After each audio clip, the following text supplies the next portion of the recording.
अगर आप हरिद्वार घूमने के लिए जा रहे हैं तो हरिद्वार का यह आश्रम देखना ना भूलें। यह आश्रम बाहर से जितना खूबसूरत है, अंदर से भी उतना ही खूबसूरत और शांत है। इतना ही नहीं, इस आश्रम के अंदर गुरुकुल भी चलाया जाता है। तो चलिए इस वीडियो के माध्यम से सारी जानकारी देती हूँ। नमस्ते दोस्तों, ट्रैवल विद राजलक्ष्मी में आपका स्वागत है। आज मैं आप लोगों को हरिद्वार में स्थित एक आश्रम जिसका नाम श्री मंगल कलश है, इस आश्रम के बारे में जानकारी दूंगी और इस आश्रम के पूरे दर्शन कराऊंगी। आश्रम में दर्शन कराने के बाद यहाँ पे स्थित गुरुकुल में जो गुरुजी बच्चों को शिक्षा देते हैं उनसे भी बातचीत करूंगी और यहाँ पे जो गुरुकुल में बच्चे शिक्षा ग्रहण कर रहे हैं उनके बारे में भी जानकारी दूंगी। इस आश्रम में अगर आप अपने बच्चों को गुरुकुल में लाना चाहते हैं तो आप यहाँ पे आके जो भी अनाथ बच्चे हैं या आप अपने बच्चों को गुरुकुल की शिक्षा देना चाहते हो तो यहाँ पे आप लाके उनको गुरुजी को सौंप सकते हो। चलिए मंदिर के अंदर चलते हैं और इस मंदिर के दर्शन करते हैं। मंदिर के गेट पे ही माता रानी के दर्शन हो जाते हैं। यहाँ पे जो ब्राह्मण देवता हैं वो दोनों साइड में आपको दिख जाती है। ये जो मेन गेट देख रहे हैं, यहाँ पे जाने के लिए आपको टिकट खरीदना पड़ता है। टिकट मेन गेट से ही मिल जाता है। उसके बाद इस गुफा के अंदर रामायण और महाभारत से जुड़ी झांकियाँ बनी हुई हैं, उसका आप दर्शन कर सकते हो। साथ ही में इसमें थोड़ा सा जो झांकियाँ हैं शिव महापुराण से भी लिया गया है। और ये जो आश्रम है यहाँ पे रहना भी होता है। अगर आप स्टे करना भी चाहते हैं तो इस आश्रम में स्टे भी कर सकते हैं। अगर आपको आश्रम में जागरण, सत्संग या भंडारा कराना है उसकी भी फैसिलिटी यहाँ पे उपलब्ध है और प्रॉपर यहाँ पे जगह है जहाँ पे आप भंडारा और सत्संग करा सकते हैं। आगे चलिए वीडियो में मैं आपको यहाँ पे जो गुरुकुल चलाने वाले गुरुजी हैं उनसे बातचीत करते हैं और जो आज के हम लोग गलत उच्चारण कर रहे हैं उसके बारे में गुरुजी ने हमें बहुत जानकारी दी है, वो मैं आप लोगों के साथ साझा करना चाहती हूँ। तो वीडियो बहुत ध्यान से देखिएगा कि हम लोग जो भी मंत्र उच्चारण करते हैं वो क्या उसमें गलतियाँ करते हैं। चलिए चलते हैं और गुरुजी से उनके बारे में जानते हैं। हरे हरे हरे कृष्णा हरे कृष्णा कृष्णा कृष्णा हरे हरे। अब श्री राम जय जय राम। श्री राम नहीं, श्री राम जय राम जय जय राम। सीताराम सीताराम सीताराम कहिए, जाहि विधि राखे राम ताहि विधि अशुद्ध। सीताराम सीताराम सीताराम कहिए, जाहि विधि राखे राम ताहि विधि रहिए। मुख मुख नहीं बेटा, क्या बोलेंगे? मुख मैं हो राम नाम, राम सेवा हाथ में, तू अकेला नाही प्यारे, राम तेरे साथ में। साथ में नहीं, साथ। कहीं तिरवर गलती है, बच्चों को जो सिखा रहा हूँ संस्कृत और वेद एक प्रश्न कहीं गलती न हो जाए, क्योंकि गलती हमको नरक में ले जाएगी और सही मार्ग हमको प्रशस्त होता चला जाएगा। करो तो सही करो, नहीं तो दिखावे मत करो। दिखावे कि हम पाठ कर रहे हैं, ये कर रहे हैं। त्वमेव माता है तो अधिकतर 20 गलती हो रही है सब। त्वमेव नहीं है, त्वमेव माता च पिता त्वमेव, त्वमेव बन्धुश्च सखा त्वमेव, त्वमेव विद्या द्रविणं त्वमेव, त्वमेव सर्वं मम देव देव। इसका तो मैंने एक सार निकाला है। जब कॉलेजों में और इंटर कॉलेज में जाता हूँ तो बच्चों से कहता हूँ कि भाई ये बताओ, तुम्हारे माता पिता ने जूता कीमती खरीदवाया, आप बताओ, कीमती चप्पल जूता है आपका, और मंदिर में दर्शन करना चाह रही हैं, तो जूता चप्पल को कहाँ उतारना चाहिए बताओ? बाहर कहाँ? जहाँ जूता स्टैंड है ना, स्टैंड में नहीं। स्टैंड में तो सुरक्षा है, स्टैंड नहीं को कहीं हो तब कहाँ उतारना चाहिए? तो बुद्धिमान बालक जो समझदार होगा, जो पैसे की अहमियत जानता होगा, तो वो ऐसी जगह उतारेगा कि भाई मंदिर कहाँ है, कहाँ खड़े होकर भगवान का दर्शन होगा, वहाँ से हमको जूता चप्पल भी दिख जाएंगे कि नहीं दिख जाएंगे।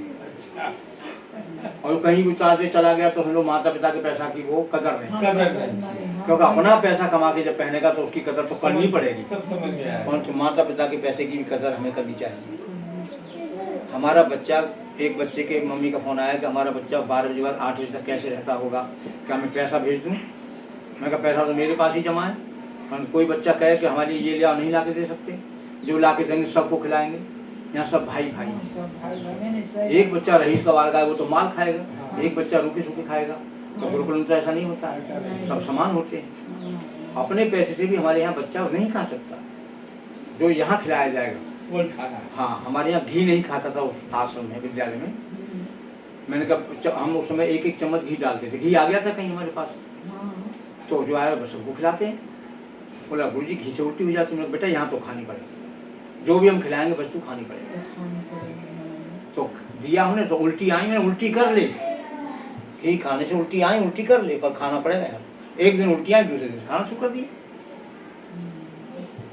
तो जो चीज खिला रहे हैं वो खानी, क्योंकि गुरु हैं हम, माता पिता गुरु, जहर नहीं खिलाएंगे, बच्चे के हित की चीज खिलाएंगे। घर में अपनी हट करके मैं तोरई नहीं खाता हूँ तो मम्मी पापा मान जाते हैं, नहीं मानना चाहिए। क्यों नहीं खाता है? खाना पड़ेगा, पीटेगा। मैं वो चीज़ नहीं खाता हूँ, हमारे यहाँ तो नहीं खाता, उसको खाना पड़ेगा। भाई वो चीज़ बनी है मान लो और तुम नहीं खाते तो तुमको भूखा तो नहीं देख सकते हम, हमको भूखा रहना पड़ेगा, तुम नहीं खाओगे, यहाँ तो खाना पड़ेगा। ठीक है। गुरुजी प्रणाम, मैं राजलक्ष्मी हूँ और आप अपना परिचय दीजिए दर्शकों को हमारे, और अपने आश्रम के बारे में, और जो यहाँ पे बच्चे शिक्षा ग्रहण करते हैं कैसा क्या प्रोसीजर है, वो सारे डिटेल आप बताइए।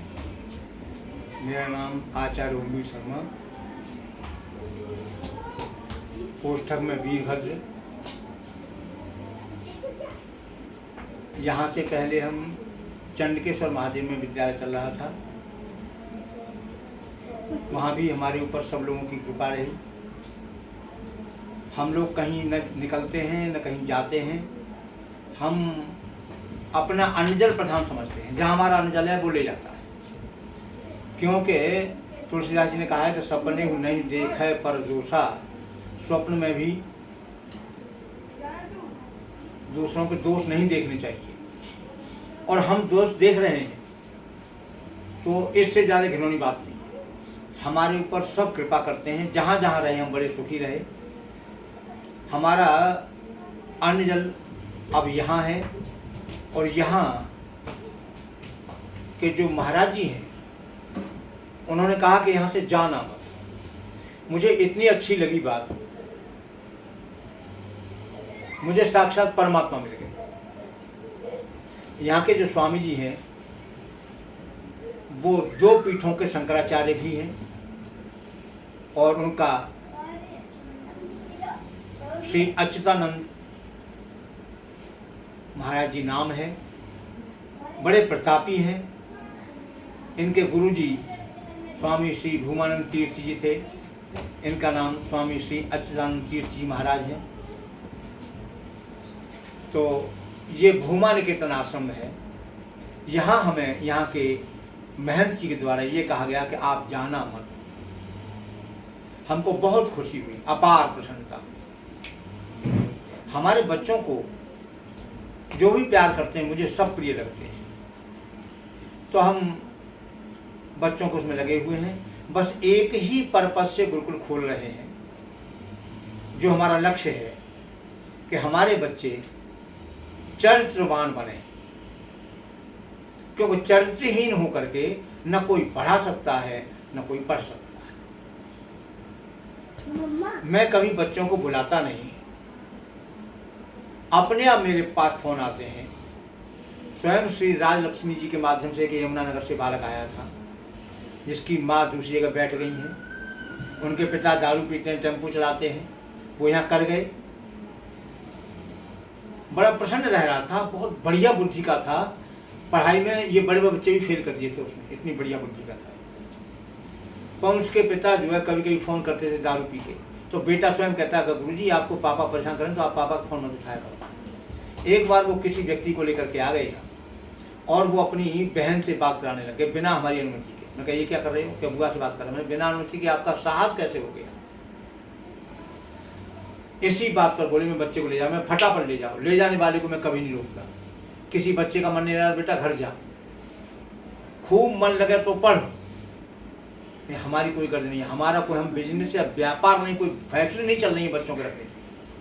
हाँ बच्चों के रखने फैक्ट्री नहीं, फैक्ट्री से ज़्यादा महानतम चीज़ चल रही है। यदि बच्चा हमारा रुक गया और आगे बढ़ गया तो हमारी फैक्ट्री क्या सब कुछ हमको मिल गया। तो एक के पिताजी आए, वो तम्बाकू खाने लगे इसी बेड में, हम वहाँ भोजन कर रहे थे। किसी बच्चे ने हमसे कहा कि वो तम्बाकू खाने लगा, जल्दी मना करो उनसे। इसी बात पर बोले मैं बच्चे को ले फटाफट ले जाओ, 1 मिनट का विलंब मत करो, जाओ फटाफट। वो बच्चे को ले गए और ले जाने का दोबारा एंट्री नहीं है किसी भी कीमत पर, कभी भी। यहाँ से कोई बालक एक बार चला जाए दोबारा फिर उसका प्रवेश कभी नहीं हो, ये नियम है। तो इस तरीके से हम लोग अपना संचालन कर रहे हैं। अच्छा। महाराज जी की छत्र छाया में महाराज जी बहुत खुश हैं और हमें आशा ही नहीं विश्वास है कि हमारे महाराज जी, हमारा कहना है कि बच्चों का जो खाने पीने का प्रबंधन करते हैं वो साक्षात पिता होते हैं। और ये तो दंडी स्वामी हैं। दंड ग्रहण मात्रेण नरो नारायणो भवेत्। दंड लेने पर दंड उसी को मिलता है जो ब्राह्मण होते हैं, दंडी स्वामी वही होते हैं। तो महाराज जी दंडी स्वामी हैं, नारायण के स्वरूप हैं। उन्होंने स्वयं कहा, मैं कहा महाराज जी महीने में मैं अपने उस आश्रम में जहाँ गुरुकुल और बनेगा, बोले मैं खुलवाऊंगा जगह जगह। स्वयं कहा जहाँ नहीं बने होंगे मैं बनवाऊंगा।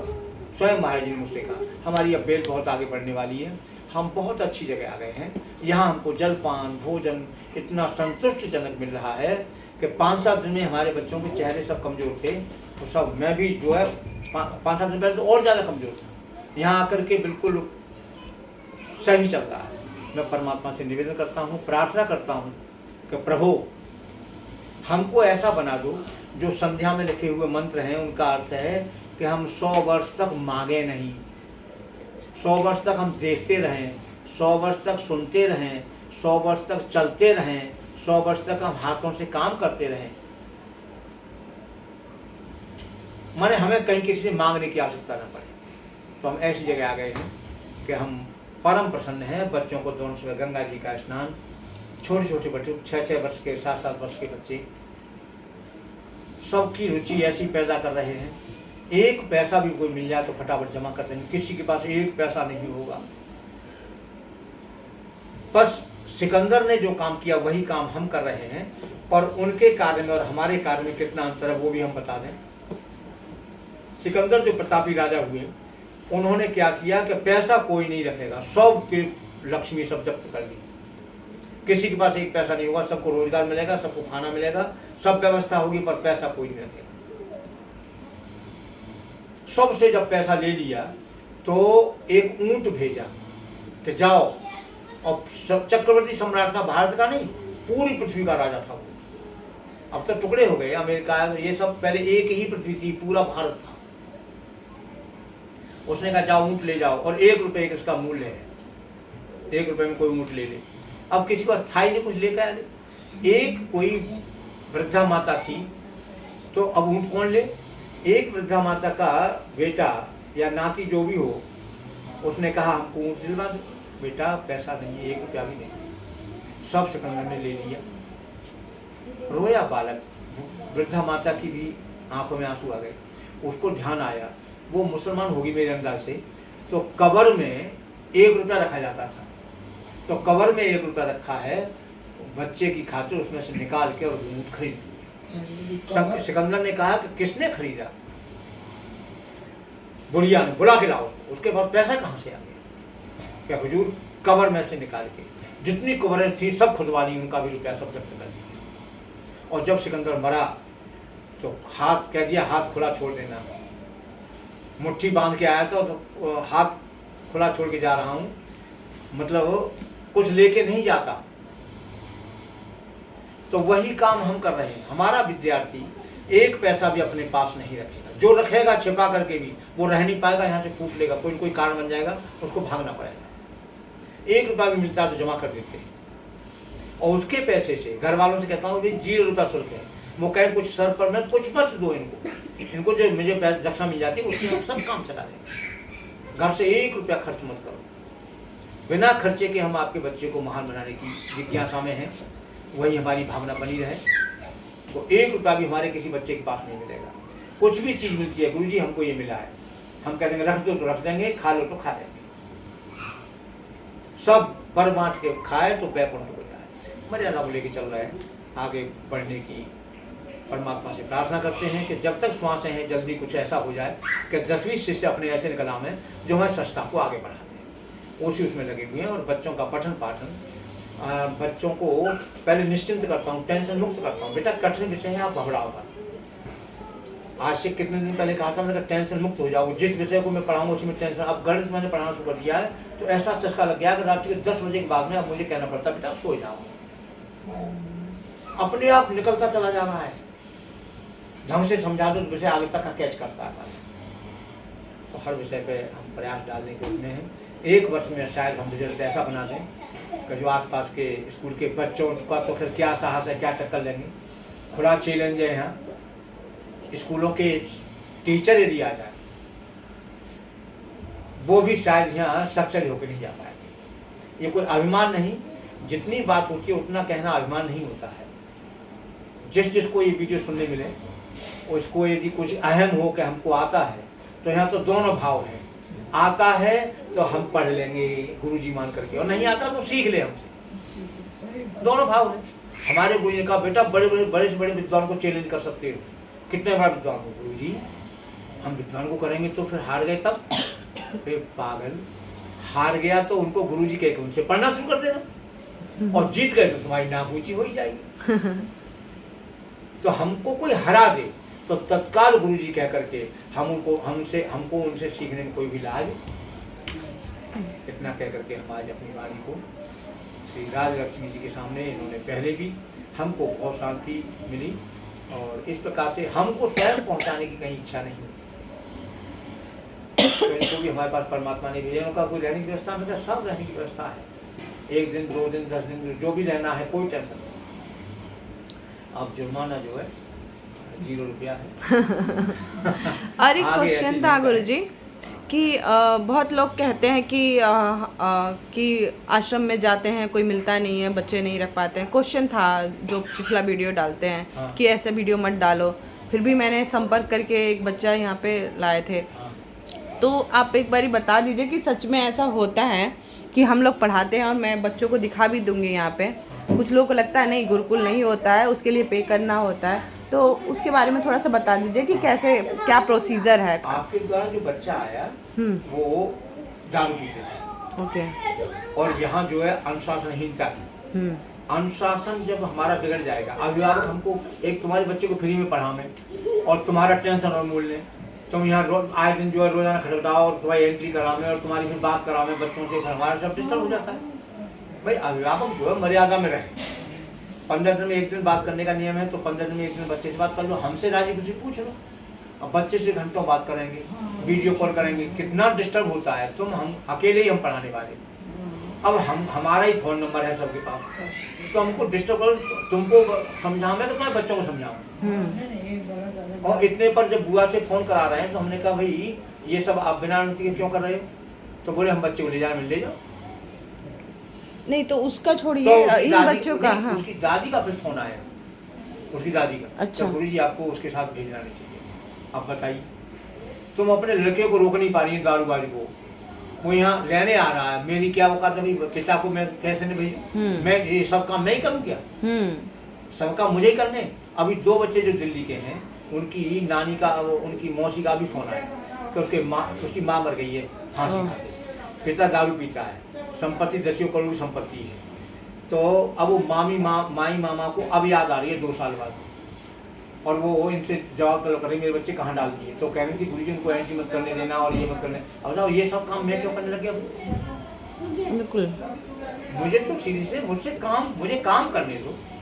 अभिभावक बच्चे भेज देंगे फिर काम नहीं करने देंगे, तो ये थोड़ा सा समस्या है। तो अभिभावक जो यहाँ पे भेजना चाहता है अपना बच्चा, तो क्या प्रोसीजर है? कोई प्रोसीजर नहीं है, 0 का शुल्क है। हाँ। और भेज सकता, कोई भी भेज सकता। ठीक है। और पढ़ाई में क्या आप लोग स्टडी कराते हैं? सब स्कूल का जो NCERT सिलेबस है ओके। वो चलता है। एक्स्ट्रा में जब जितना वेद और जितने भी विषय हैं वो अलग से चलते हैं। ओके। जो वेद ग्रंथ जो हमारे हैं वो अलग से उनके क्लासेस चलते हैं। 9th से संस्कृत विद्यालय में एडिशन होता है और संस्कृत विषय जितने भी वो सब लग जाते हैं। अच्छा, 9th क्लास से। और 9th तक छोटे से ही वेद वगैरह और जो विषय है वो एक्स्ट्रा, क्योंकि धर्मार्थ विषय पढ़ेंगे तो आगे पढ़ेंगे। ठीक है गुरुजी, बहुत बहुत धन्यवाद। दोस्तों, यहाँ पे रहते हैं गुरुकुल के शिक्षा ग्रहण करने वाले बच्चे, और ये पूरा प्रांगण है जो आप वीडियो में देख रहे हो। चलिए बच्चों से बातचीत करते हैं।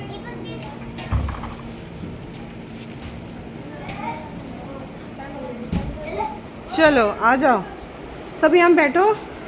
यहाँ पे बच्चा लोग आप लोग रहते हो?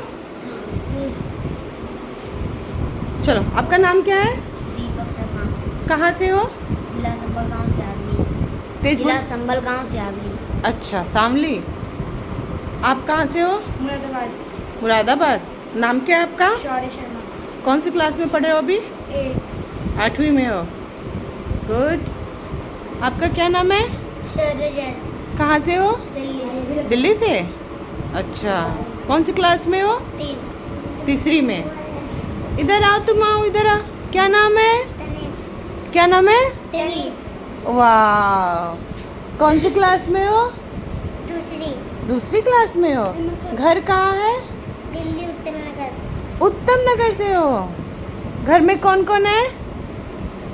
ताए, हाँ ताऊजी, हाँ पापा, हाँ। भैया। ओके। यहाँ पे अच्छा लगता है? इधर आओ, इधर आओ, सुनो सुनो सुनो। अच्छा लगता है? बहुत मज़ा आता है। बहुत बढ़िया।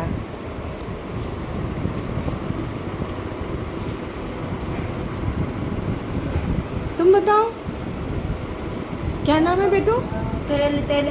तिलक शर्मा। तिलक शर्मा। अच्छा, नहीं हंसते नहीं है, नो। और कहाँ के हो? बुलंदशहर से हो। अच्छा, कौन सी क्लास में हो? 5th में पढ़ते हो। ओके। हाँ, बैड मैनर्स। अनिमेश, तुमको यहाँ पे कैसे लगा? मज़ा आ रहा है? भाई को परेशान कर रहे थे ना तुम?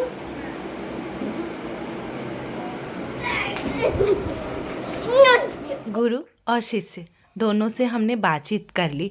अब मैं दिखा देती हूँ कि यहाँ पे जो गुरुकुल में फैसिलिटी क्या है। नॉर्मल, ज़्यादा कुछ नहीं है, लेकिन बच्चों को प्रॉपर रूम दिया जाता है। कालीन, बेड, कंबल, प्रॉपर अच्छा सा एक रूम प्रोवाइड होता है जहाँ पे बच्चे रहते हैं, पढ़ते हैं और यहीं पे भोजनालय में जाके भोजन करते हैं। बातचीत करने के बाद समय हो चुका था भोजन का। हम निकल गए भोजन करने के लिए। यहाँ पे भंडारा की व्यवस्था थी। हमने भंडारे में थोड़ा बहुत सहयोग किया था, तो भंडारे का प्रसाद तो हमें भी खाना था। हम चल दिए भंडारा का प्रसाद खाने के लिए। अगर दोस्तों आप भी आश्रम में दान देना चाहते हो या भंडारा करना चाहते हो, या बच्चों के लिए जो यहाँ पे गुरुकुल में रह रहे हैं उनके लिए कुछ करना चाहते हो, क्योंकि यहाँ पे मोस्टली जो बच्चे हैं वो अनाथ हैं या उनका कोई परिवार नहीं है या परिवार उनको रखना नहीं चाहता है, वैसे बच्चे यहाँ पे रहते हैं, तो उनका सहयोग करना हमारा कर्तव्य होता है। तो एक बारी अगर आश्रम में आते हैं तो इन बच्चों के लिए भी कुछ करें। आगे चलते हैं। ये जो पूरा एरिया आप देख रहे हैं भोजनालय के लिए है। यहाँ पे भंडारा चलता है और आप यहाँ पे अच्छा पूरा जगह है। गर्मियों में आप आराम से बैठ के यहाँ पे भंडारा खा सकते हैं और भंडारा करा भी सकते हैं। तो यहाँ पे आपको नीचे बैठना होता है। जो बूढ़े बुजुर्ग होते हैं उनके लिए मतलब डाइनिंग टेबल है, वो सिर्फ बूढ़े बुजुर्गों के लिए है। वो अगर नीचे नहीं बैठ पा रहे हैं तो वो डाइनिंग एरिया में बैठ के भोजन करते हैं। उसके बाद इस दिन था मेरे बेटे का बर्थडे और हमने यहाँ पे बर्थडे केक बच्चों के साथ मनाया। तो चलिए दोस्तों, अगर आपको यह वीडियो पसंद आई हो तो लाइक करें, कमेंट करें और शेयर करना ना भूलें ताकि अब चलो तुम सब भैया लोगों को खिलाओ।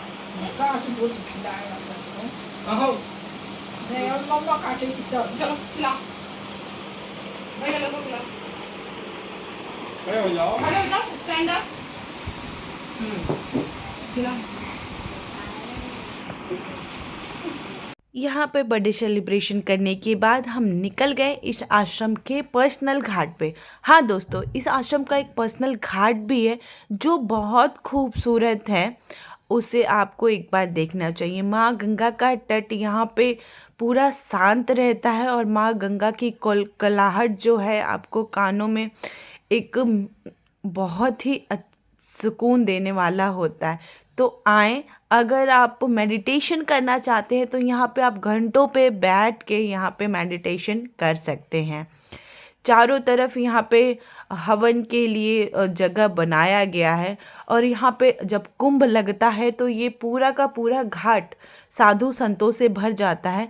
इसलिए ये पूरी जो तैयारी आप देख रहे हैं ये कुंभ के लिए हुआ रहता है और ये ऐसे रहता है। बरसात के समय पे इस घाट पे देख सकते हैं कि रेत यहाँ तक आ जाती है और उसके बाद से गंगा मैया धीरे धीरे उनकी लहरें कम होती जाती हैं और नॉर्मल वो हो जाती हैं। दोस्तों, आपको ये जानकारी अच्छी लगी है तो ज़्यादा से ज़्यादा लोगों में शेयर ज़रूर करिएगा और कमेंट करके जय गंगा मैया ज़रूर लिखिएगा। मिलते हैं अगले वीडियो में, तब तक के लिए बाय बाय। अपना ख्याल रखिए।